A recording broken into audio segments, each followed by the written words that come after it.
What's up, pal? So I just finished watching the Jake Paul versus Mike Tyson fight, and let me just tell you, this whole entire thing on Netflix has been a circus, and I'm gonna tell you what was wrong with the fight. For every 5 seconds, the whole entire thing would just start buffering and then say that your internet was doing 0 megabytes per second, but that just felt like gaslighting to me because my shit was pristine. But when we could get a picture, we got introduced with the first fight card, which was Goyat versus Nunes, and I'm pretty sure I watched a grown man give back shots to another grown man in the middle of a boxing match. But everybody was cool with it and laughing, so hey, who am I to judge? Then after that, we saw a nice heartfelt pre-interview with Mike Tyson and his son, to which after hugging and embracing each other, we saw the cameras zoom out and show he was butt-ass naked in the middle of the locker room. Bizarre, yet still a power move. But throughout the fight, I feel like the overall theme that we all kind of got a vibe for was just that, like, this is a young man fighting somebody twice his age, and it doesn't feel right.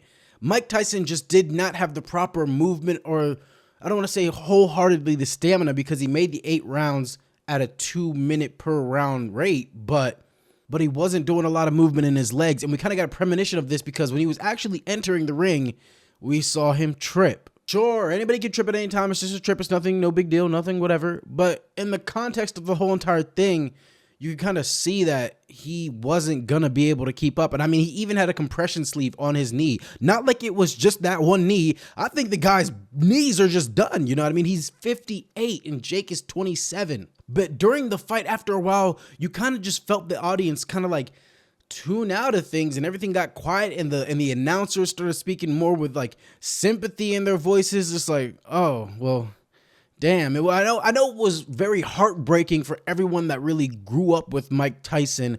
And everybody was talking about things like, oh, it's going to be rigged around the water cooler, and oh, there's this and that and money and whatnot. And, you know, I would always bring up the fact that, like, whether it's rigged or not, I could see it going anyway, because sure, Mike Tyson has all this experience and he's Iron Mike, but he's about 60, bro. I feel like it just went exactly how everybody felt it would. And Jake honestly got in some good punches, but I feel like by the second round, everybody kind of knew what was going on here. And Jake probably got a vibe of that, because I feel like Mike couldn't keep up and Jake was pulling punches. And I don't mean that in a disrespectful way. There's 2 elements of respect that you have to deal with here. It's like the respect of going all out because it's a fighter.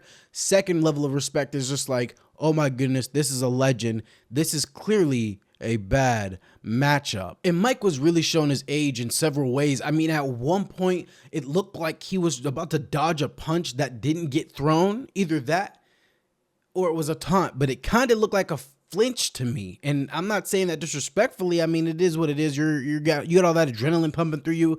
It happens. I mean, Jake even hit him with a light body jab, considering the sport when I say light, and it really got Tyson against the ropes. Like, you can call it what you want, but I feel like this was like a sympathy killing of an era, not of a legend, but of an era. And it also feels like we have built up all this tension between generations, between party lines and everything in America that led up to this happening. There was a whole lot of shit talking up until this moment. And now that it's after the election and people and things are starting to calm down some, I feel like now we've arrived at this location and we're not quite sure how we got here or why we're letting this happen. Because again, we're talking about a 27-year-old boxing a 58-year-old man.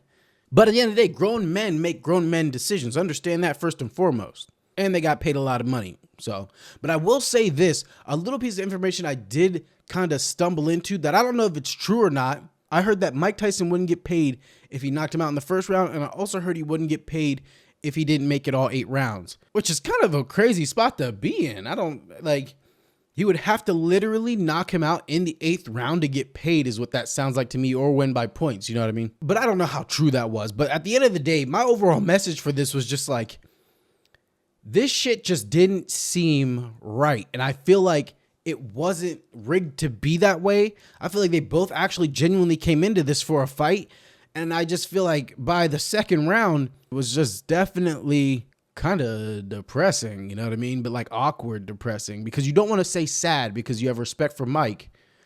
But it was just like, this wasn't even a fight. Like, I think at one point the scores were that Jake had landed 31 of his punches and Mike Tyson landed about 12. And I mean this with all due respect, but I say this wasn't a massacre. It wasn't rigged or anything like that. It wasn't a good match. I feel like if anything, this was just like a waste of hypage and a waste of everybody's time kind of watching. No disrespect to them, but it's just like it turned out how a realist would think it would turn out. 58-year-old man would probably lose to the young 27-year-old and pretty badly, but there's too much respect involved to make it go there. And I think at one point, one of the announcers even said, I wonder why Jake doesn't tee off. And then they said, well, nobody wants to see that happen. Let me know what you think in the comments below about the whole entire situation. And please do subscribe. I have 3 months to make it to 1,000, so I'd greatly appreciate it. Check out some other content on the page. Much love as always. Be safe out there.